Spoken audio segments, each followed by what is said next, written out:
sénégalais tey te ñun laay ñëw parce que dama dégg la fille John mu wax lu am solo mooy ëmbam daanaka kenn yëgu ko da ko nëbb waaw parce que boo nekkee dëkk waxkat nga nekk dëkk boo xamante ni ñëppay dawante balaa nga koy xam nga tukki lu ñuy wax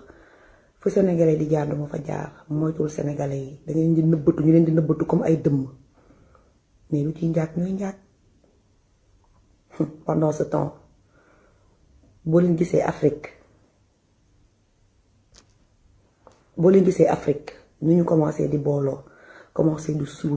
suude commencé di wut ay perspectives di wut ay solutions pour se développer ñun ñi nga xamante ne on était en avance depuis la nuit des temps léegi ñëpp fekk seen nañu ba dab nañu ndax suñu bëri wax Sénégal mooy Sénégal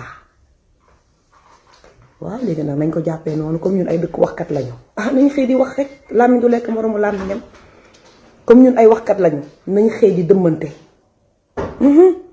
parce que nag à un moment donné c'est ce genre de langage dañu war a am dëkk boo xamante ne ñëpp a yem kenn tanewul sa morom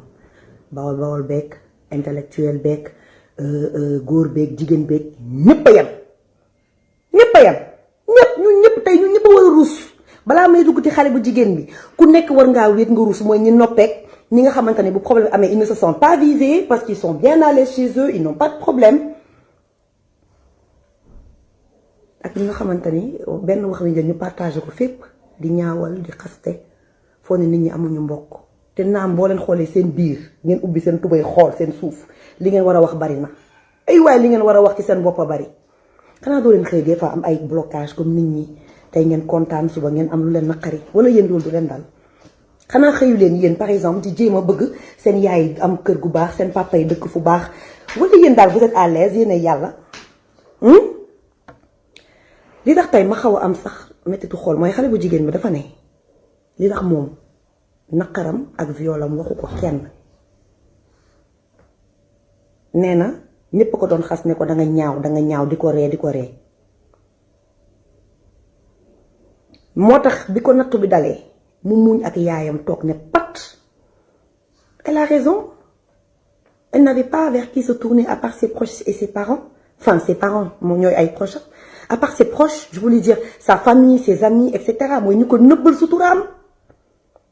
léegi imagine tey bu lii amul woon ba xale bi coowam bi génn ñu xas ko yàq ko comme on sait bien le faire lan mooy xew fii daal da ngeen bëgg wax ci yéen balaa ngeen di mën a jàppale nit rek nit ki daal ñu xas ko toroxal ko yi ñëpp ngeen jóg fët-fëti ngëf-ngëfi bande d'égoïstes nous sommes tous des égoïstes que ngeen bëgg ko ngeen bañ ko bëgg ku live bi nag nar a déranger kiteel bul seetaan parce que sama waxte dama koy wax te duma jàpp dara dama koy wax ni ma ko nar a sentir laa koy waxee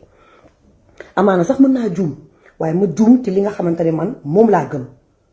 il faut qu'on arrête waaw ndax daaw ci heure bii yàlla rek a àtte ñépp am gàcce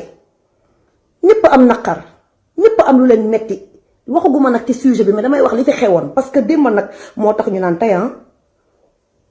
démb tax ñu naan tey ñépp defoon nañ lu leen saf xale bi xëy am problème nee na elle s'est tue parce qu'elle n'avait pas envie d'être la risée de tout un peuple léegi nag xale bu jigéen bu ndaw dem ñu drogué ko naan ko nga xamante ne mais drogué mun nañ drogué ñëpp loolu la nit ñi xamul góor ñi mun ñu leen di ndax léegi dëkk bi nañ waxante dëgg ñii la mais mun nañ violer góor ñi kooku de imagine benn góor bu ñu ko violer tey mu xëy porter plainte ba loolu génn mais imagine góor boobu mais day noppi du wax parce que day ragal dëkk bi mu dëkk ay waaye nañ leen seetaat suñu xel defaraat xol yi vraiment là on va tout droit vraiment vers dans le fond du gouffre en fait dañ waxante dëgg ñun amatuñu empathie fii boo baaxee sax ñu ne da nga ñàkk fayda nit ñi ñu ngi lay jéem a utiliser ñu ngi lay jéem a di abuser ci sa gentillesse ba nga bëgg changer lii war na yee ñëpp tey moo tax yàlla ñu yàlla may ay waajur yoo xamante ne dañuy gumba tëxlu duñu dégg lu nit ñi di wax wala même bu ñu ko déggee xam nañ seen doom tey yaay ji bu nekkoon yeneen yaay ndax am na ay yaay ju baax mais am na yaay yoo xam ne dañuy topp trop waxu nit ñi suturaal ma noppil nëppal ma sama dëkkandoo bi sama noon bi mais on s'en fout ñun dañoo nekk dëkk boo xam ne dañoo bëgg noonu. man de ma jox leen exemple ci man waxuma ne exemple laa de waaye man xam naa ni man tey sama yoon nekkul ci sama noonu tey su ma amoon loo xamante ni par exemple dal na ma ci nattu xaw ma ndax mën na nekk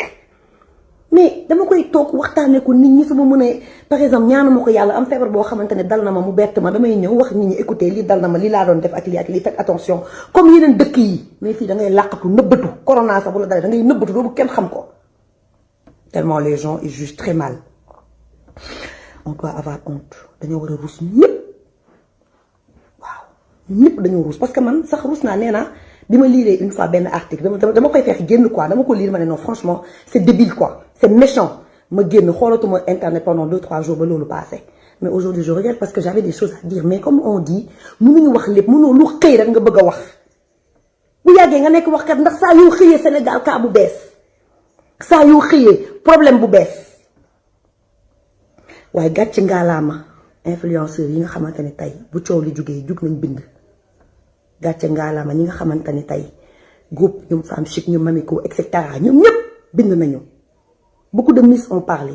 c'est très bien waaye nag je rappelle que ñoom ñoo siiw waaye gis nga li dal xale bi mu ngi ci bureau yi mu ngi ci biir kër yi tey ñaata xale tey bu nekkoon am na mën nga wax rek te kenn du la juger nit ñi wax lu ñu dund seen enfance ñaata nit ñoo abusé wala muy ay attouchement di ay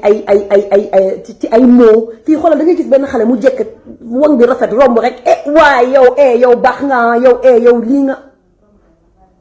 yéen a ndaw te ndaw bët te mën a wax loolu yëpp dafa ëpp des fois nit dina def loo xam ne sax dafa jar a wax nga am raison garder nga mën a savoir raison garder dafa baax maanaam du lépp loo gis rek da nga koy mën a tudd ñu waxante dëgg ñun yéen man de dama waaru man de samay bàkkaar doy na ma samay bàkkaaru bopp doy na ma taluma lijjanti problème keneen comme on sait bien le faire di ci kaa di ci wax ba géex nañ waxante dëgg groupe yaa ngi toj wax yaa ngi toj lu ñaaw yi ñuy partagé yenn saa yi ma jot benn cas am ñu yónnee ma dama koy supprimer damay rus sax xool su ma nee nii rek dama koy supprimer moo tax lu bëri dina xew ba ci man mii sax mun nañ ma waxal ay yëf parce que man je leur ai dit que personne ne vienne me dire ce qu'on a dit parce que moi je m'en fous j'avance machallah amaguma lépp nag li ma bëgg mais maa ngi liggéey maa ngi am sama as tuut boo xamante ni doy na ma pour dund ku ñëw fekk sama nag jàppale ma alhamdulilah waaye ñëw nga fekk ma ak sama as tuut noonu la nit di doxee pour yow wax ji duñ ko dégg duñ si jot ankay lu nit wax bind nañ ko am nga ay mbokk waaye man kenn du ma ko jottali parce que intéressé wu ma ndax sama papa xam na ma sama yaay xam na ma kenn dugg sama kër yëpp ma du ma dox sama koñ ñu may yëpp te sama liggéeykaay kenn du ma yëpp baax naa trop nag man dama baax ba ñàkk fayda man xam naa ko mais j'aime ça parce que j'aime ça teyuma baax bi sax waaye nag ku yeewu ku ne nga xool ma ci biir bët balaa nga maa wax dara di nga xoolaat sa bopp xanaa nga nekk sa internet xamoo ma xaw ma la duma la sax tontu parce que intéressé wu ma nag maa ngi xëy xool naka laa mën a réussir chaque jour 50 000 projets moo nekk sama bopp. léegi nag ñu wax ci kaawu présidente comité Miss Sénégal soxna si comme ni ma ko waxee sama snap da nga juum te gis nga nit boo juumee ñëpp jug tufli la ñu dul wax sax tey dégg nañ leen dangay nangu